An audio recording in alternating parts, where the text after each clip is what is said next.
रहा था कि भैया ये जो पॉइंटर्स है ये पॉइंटर किस क्वेश्चन के थे, पॉइंटर्स वो भूलता हुआ जा रहा था। ऐसे थे 94 मार्क्स स्कोर करे just by completing this 4 chapters. उसी में कंपैरेटिवली उसके लोअर मार्क्स आए थे, उसकी जो हाफ ईयरली की जो पूरे के पूरे जो परसेंटेज थे वो क्या कम हो गए।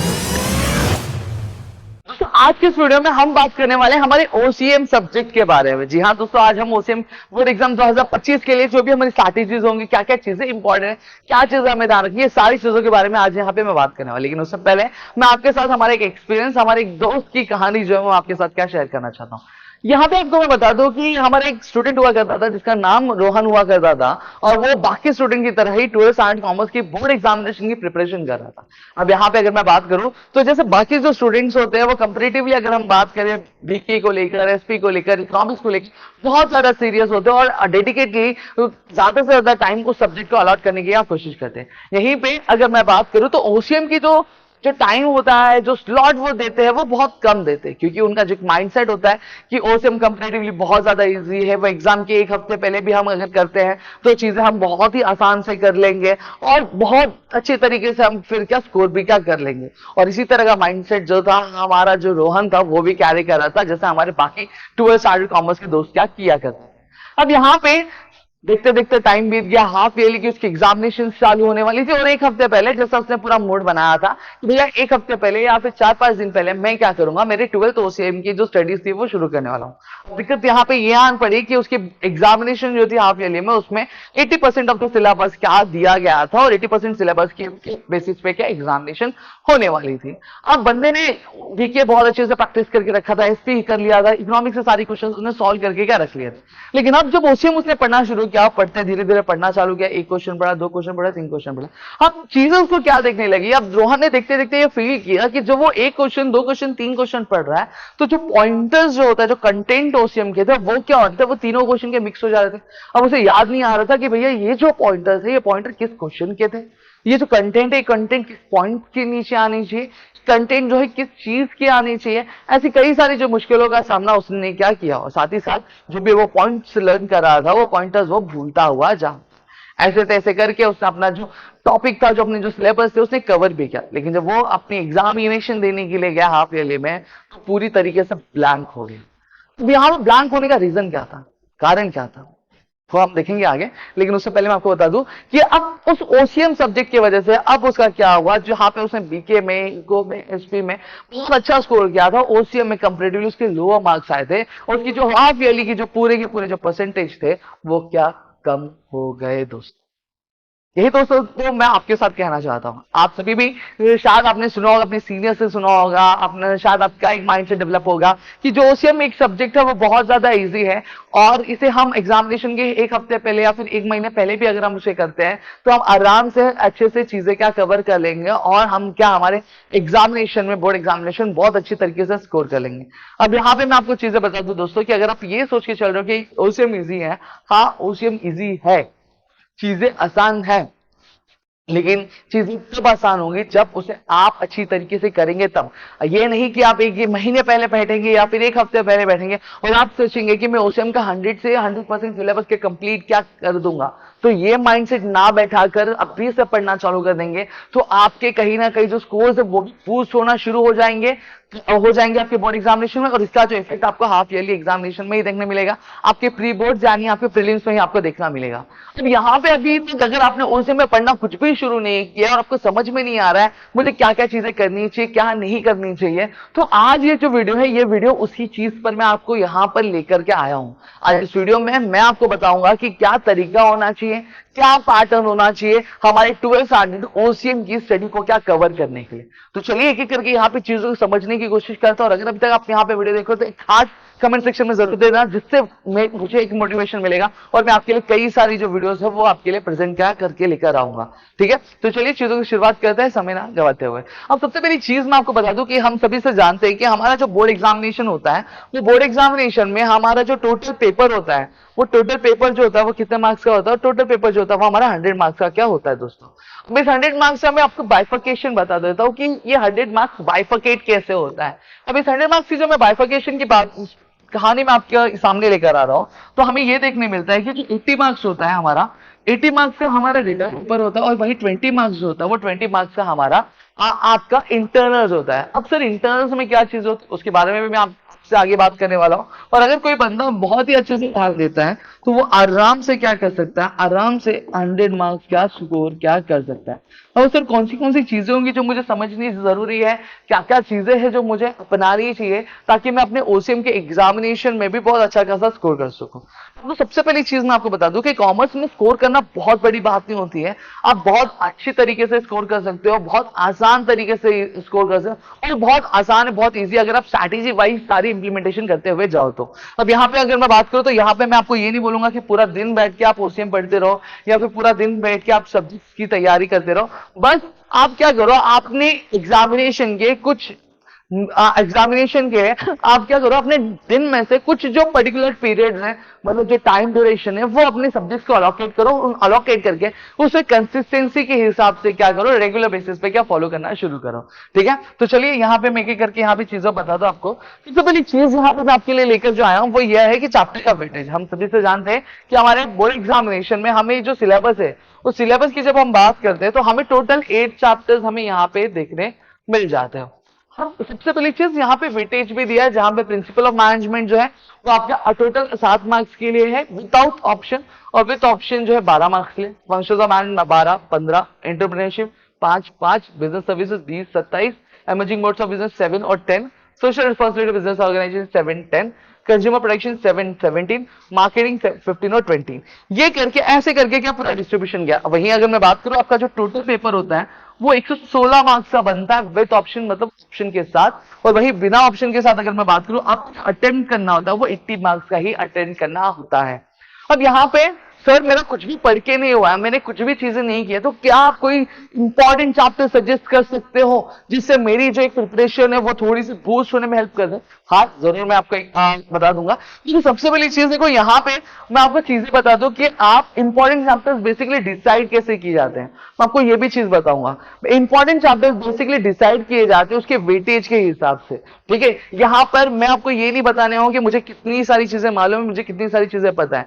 इंपॉर्टेंट चैप्टर्स हमेशा जो किए जाते हैं, किसी भी सब्जेक्ट की बात कर लो, आप किसी भी स्ट्रीम की बात कर लो, आप किसी भी कोर्स की बात कर लो, हमेशा जो इंपॉर्टेंट चैप्टर्स होते हैं या फिर इंपॉर्टेंट टॉपिक्स होते हैं वो हमेशा सजेस्ट कैसे किए जाते हैं, उसके वेटेज के हिसाब से किए जाते हैं। आज इस चैप्टर में भी, इस वीडियो में भी मैं जो भी चीजें बताऊंगा वो वेटेज के हिसाब से ही बताती हूँ। और जितने भी आप वीडियो देखते हो यूट्यूब पे वो सारी चीजें वेटेज के हिसाब से ही डिसाइड की जाती है कि ये चैप्टर बहुत ज्यादा इंपॉर्टेंट है।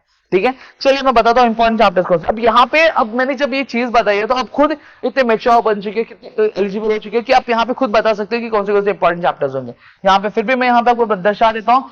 तो पहली चीज 20 मार्क्स का हमारा जो मार्केटिंग वाला चैप्टर है, it is one of the most important chapter. ठीक है, फिर उसके बाद अगर मैं बात करूँ 27 मार्क्स का हमारा बिजनेस सर्विस है, ये भी हमारा एक इंपॉर्टेंट चैप्टर में क्या काउंट किया जाता है।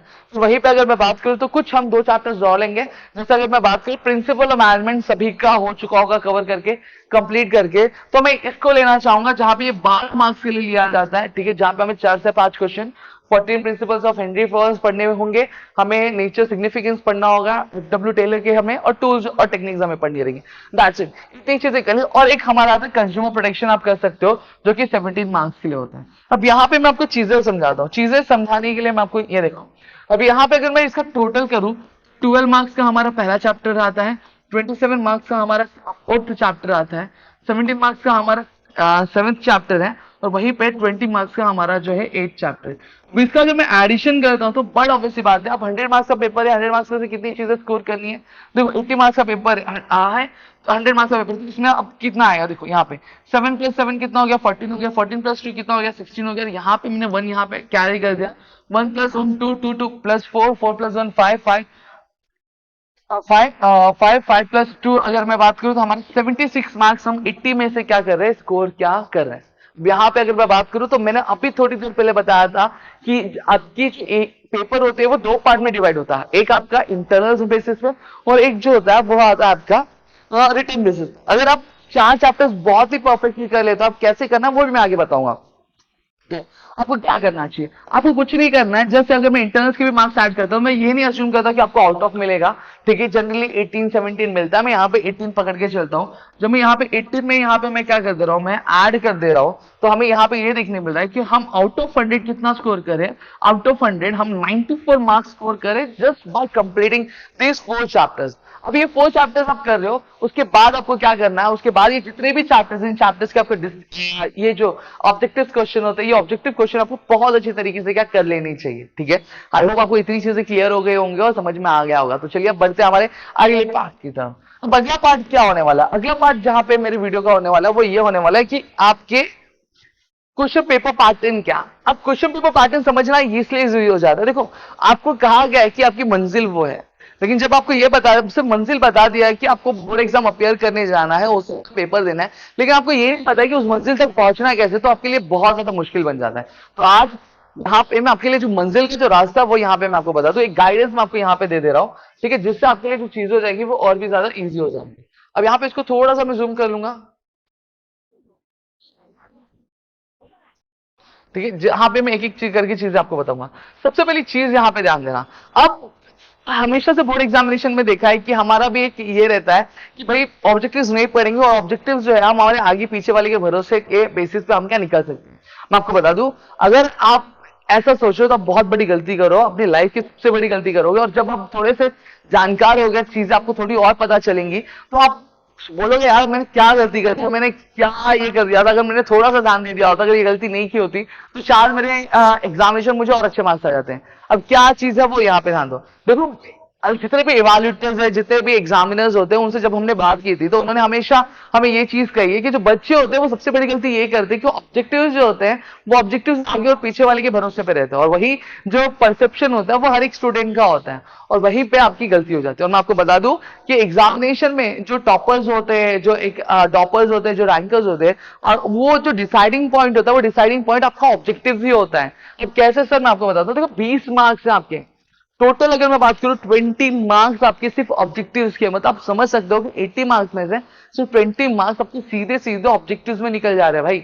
अगर आप ऑब्जेक्टिव्स करके आ रहे हो, अगर कोई बंदा है जिसका पूरी स्टडी नहीं हो पाई है, उसको चीजें याद नहीं होती है, जस्ट बाय डूइंग ऑब्जेक्टिव्स वो 20 मार्क्स स्कोर कर लेता है, और वही अपने इंटरनल देगा, इंटरनल में से कुछ नहीं तो उसको 15 16 17 18 37 38 अराउंड टोटल वो स्कोर कर लेता है, और हमें 100 में से 35 पासिंग चाहिए रहता है, आराम से पास हो जाता है। पास होना बहुत बड़ी बात नहीं है, ठीक है, यह चीज क्लियर होगी।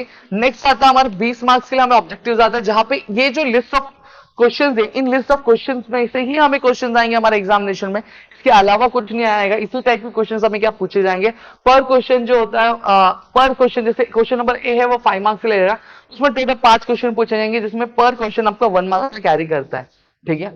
अब यहाँ पे आता है explain the following terms and concept. आपकी अगर मैं बात करूं तो हमें 6 दिए रहते हैं, 6 में से हमें कोई भी 4 अटेम्प्ट करने रहते हैं, पर जो चीजें होती है वो कितनी होती है, 2 मार्क्स के लिए होती है।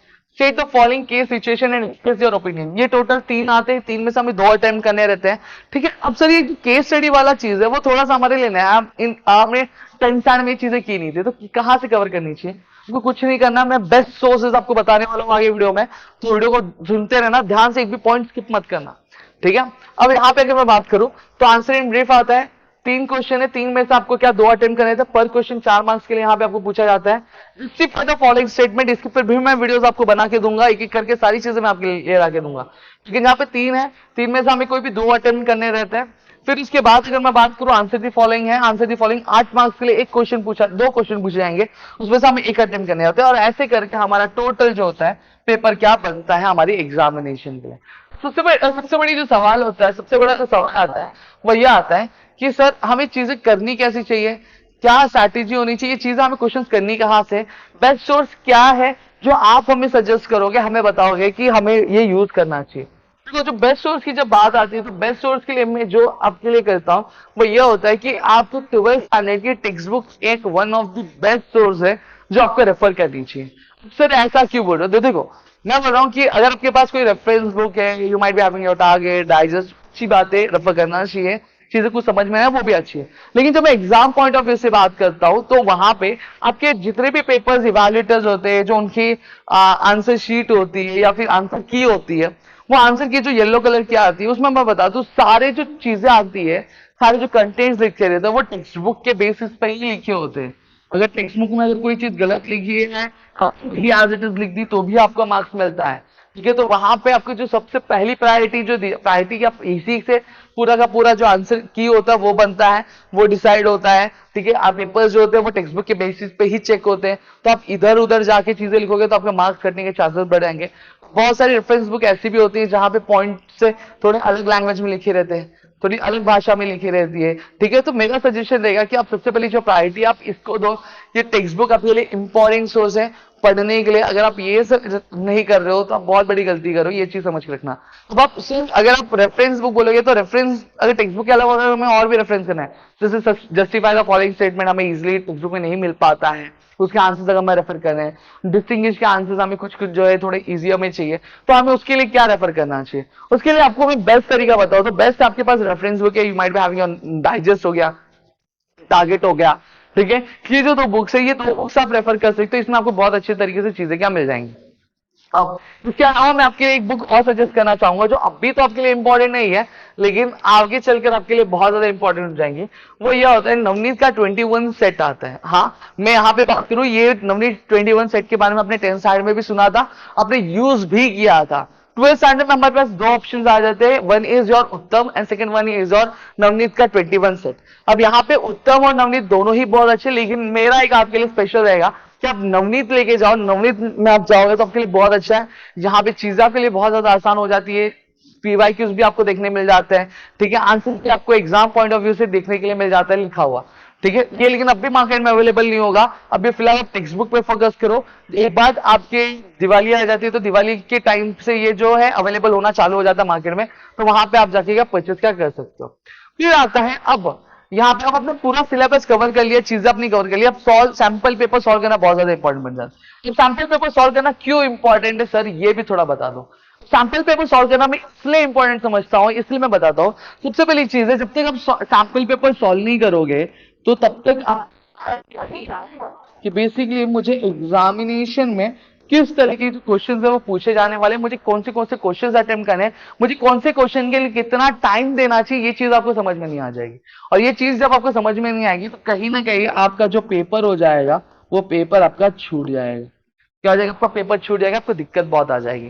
फिर दूसरी चीज है, जब आप एक बार पेपर आपके सैंपल पेपर आप सॉल्व कर लेते हो तो इससे क्या हो जाता है, इससे आपका कॉन्फिडेंस भी बूस्ट होता है, आपका मोरल जो होता है वो भी थोड़ा बूस्ट होता है कि भाई मैं पेपर सॉल्व कर पा रहा हूं, मेरी जो सिचुएशन क्या है, मेरा कंडीशन क्या है, ये आपको पता चलना शुरू हो जाता है। और साथ ही साथ आप वो जो पेपर सैंपल पेपर आप सॉल्व करो, सैंपल पेपर सॉल्व करने के बाद आपके जो टीचर्स होंगे, आपके क्लास टीचर्स होंगे, उनको आप दिखा सकते हो, अपने ट्यूशन टीचर हो आप उनको दिखाओ, जहां पर वो आपको बताएंगे कि इसमें गलतियां क्या हो रही है। उस गलतियों की क्या कर लो, एक लिस्ट बना लो, उसकी लिस्ट बनाने के बाद अब उन चीजों को क्या करो, सुधारने की कोशिश करो कि देखो कि मैं गलती कहां पे कर रहा हूं, मेरी मिस्टेक कहां पे हो रही है, समझ में आ गया। तो ये चीज आपके लिए बहुत ज्यादा जरूरी बन जाती है, इसलिए मैं सैंपल पेपर्स भी सॉल्व करने के लिए आपको कहता हूं।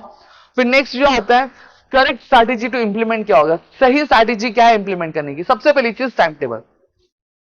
अब कमेंट सेक्शन में बहुत सारी चीजें ये आएगी, सर एक टाइम टेबल आप ही क्यों नहीं बना के दे देते हो। देखो चीज मैं आपको बताता हूं, मुझे टाइम टेबल बनाने में कोई बहुत बड़ी बात नहीं है, कोई चीजें नहीं, लेकिन हर एक टाइम टेबल जो हर एक बच्चे के लिए सुटेबल नहीं होगा। अब आप बोलोगे सर क्यों, बाकी जगह तो देते हैं सारी चीजें, आपने देखा होगा हमारे जो ग्रेट रोज का भी चैनल है वहां पे भी जब टाइम टेबल दिया है तो सर ने हमेशा कहा है कि आप ये जो मैंने एक सैंपल दिया है टाइम टेबल का कि आपका ऐसा ऐसा होना चाहिए, आप इसको अपने हिसाब से जस्टिफाई कर सकते हो, आप अपनी इसको अपने हिसाब से क्या चीजें चेंज कर सकते हो। वैसे क्यों कहा जाता है, ये ऐसा इसलिए कहा जाता है क्योंकि जितने भी बच्चे हमें देख रहे हैं सभी का जो शेड्यूल होगा वो क्या एक जैसा होगा, सभी का जो रूटीन होगा क्या वो एक जैसा होगा, सबकी जो लाइफस्टाइल होगी क्या वो एक जैसी होगी, नहीं, सबकी लाइफस्टाइल एक जैसी नहीं होगी, सबका रूटीन एक जैसा नहीं होगा, डेली का जो शेड्यूल होगा वो एक जैसा नहीं होगा। तो आप मुझे बताओ कैसे एक टाइम टेबल जो है आप सभी के लिए बहुत ज्यादा परफेक्ट हो सकता है, कैसे आपके लिए बहुत ज्यादा ये हो सकता है, सही हो सकता है। तो यहाँ पे आप ध्यान दो कि सबसे बेस्ट तरीका यही कि आप अपने लिए खुद टाइम टेबल बनाओ। अब सर एक तरीका क्या होता है, मैं आपको एक चीज बता देता हूँ, देखो एक पर्टिकुलर सब्जेक्ट के लिए आपको कितना डेडिकेट करना चाहिए। सबसे पहली चीज एक पर्टिकुलर सब्जेक्ट के लिए मुझे टाइम एलोकेट करने के लिए कहूंगा आपके लिए, वो ये कहूंगा कि आप क्या करो, आप 1.5 आवर्स दे सकते हो अगर आपकी है, नहीं तो आप क्या करो, आप डेली का 1 आवर भी देते हो, ठीक है, एक पर्टिकुलर सब्जेक्ट को, उस 1 आवर को क्या करो, आप 2 पार्ट में डिवाइड कर दो, 15 मिनट के स्लॉट में और एक आप क्या करो 45 मिनट्स के स्लॉट में, 15 मिनट्स के स्लॉट में हमें क्या करना चाहिए, 15 मिनट्स के स्लॉट में आपको जो अपने पिछले दिन जो पढ़ा था उसको क्या करना है, रिवाइज करना है। 45 मिनट्स के स्लॉट में हमें क्या करना चाहिए, 45 मिनट्स के स्लॉट में आपको जो है आपका ये करना चाहिए, नया कंटेंट पढ़ना चाहिए, जो आपको लर्न नहीं हो वो कर लेना चाहिए। ठीक है, फिर इसमें मैं एक 15 मिनट का स्लॉट और दूंगा। अब 15 मिनट का स्लॉट आप किस लिए दे रहे हो सर, 15 मिनट का स्लॉट इसलिए दे रहा हूँ जो भी चीज आपने लर्न किया उसको लिख के देखो, चीजें देखो कि देखो मुझे चीजें आ रही है कि नहीं आ रही, सेल्फ इवैल्यूएशन करना। देखो देखो जब सेल्फ इवैल्यूएशन हम करते हैं, अब देखो जब कोई और बंदा करता है इवैल्यूएट हमें, तो हम उसे झूठ बोल सकते हैं, हम उसे कुछ भी घुमा सकते हैं, लेकिन जब हम खुद की चीजें खुद चेक करते हैं तो हम खुद से कभी झूठ नहीं बोलते हैं, हम खुद से कभी कॉम्प्रोमाइज नहीं करते। तो बेस्ट रहेगा कि 15 मिनट अभी अपने लिए दो, तो कि ये सब्जेक्ट में कौन सी चीज आपकी हुई। अगर आप चाहते हो कि मैं आपके लिए एक वीडियो ऐसा बनाऊं जहां पे कि रिविजन कैसा करना चाहिए, क्या तरीका होना चाहिए, क्या गलतियां करते हैं, क्या टॉपर्स जो होते हैं वो टॉपर्स किस तरीके से स्ट्रैटेजी अपनाते हैं, अगर आप चाहते हो कि मुझके पर एक वीडियो बनाओ तो प्लीज मुझे कमेंट सेक्शन में बता देना, मैं तो उसके लिए भी एक वीडियो आपके लिए लेकर हाजिर हो जाऊंगा। ठीक है, नाउ नेक्स्ट अब आता है डेली चैप्टर। अब यहाँ पे थोड़ा सा एक गलती हो गया। ठीक है, डेली एक चैप्टर मतलब क्या हो गया, डेली एक चैप्टर मतलब मेरा स्ट्रैटेजी रहेगा कि आप जब भी ओसीएम पढ़ रहे हो तो आप क्या कर सकते हो, आप डेली एक चैप्टर पढ़ो।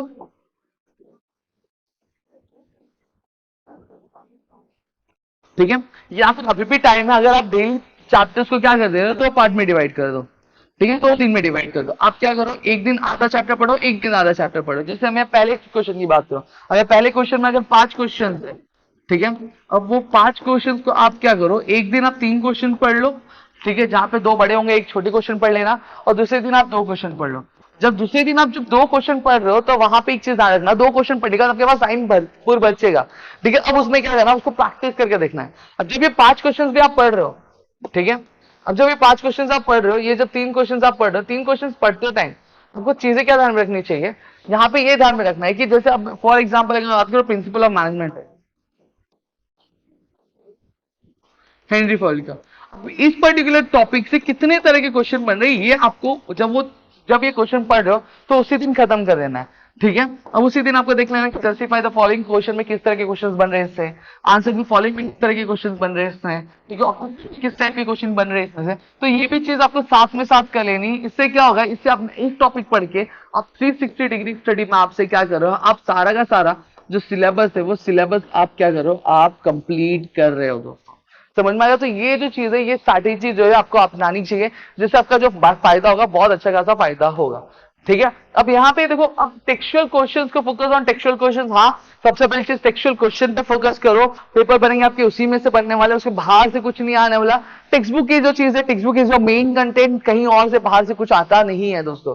समझ में आ गया। अब यहाँ पे आता है पेपर प्रेजेंटेशन। देखो एक टॉपर और एक एवरेज के बीच में ये होता है कि पेपर प्रेजेंटेशन करना उसे बहुत अच्छे तरीके से आता है, और जो एवरेज स्टूडेंट होता है वो पेपर प्रेजेंट प्रॉपर्ली नहीं करता है, तो दिक्कत आती है। तो सबसे पहली चीज क्या है यहाँ पे, do not write in paragraph. Last बार कहा गया है कि चीजों को पैराग्राफ में मत लिखो। हाँ, चीजें कैसे लिखनी है, जैसे फॉर एग्जाम्पल अगर मैं बात कर रहा हूं कि यहाँ पे मैंने लिखा प्रिंसिपल ऑफ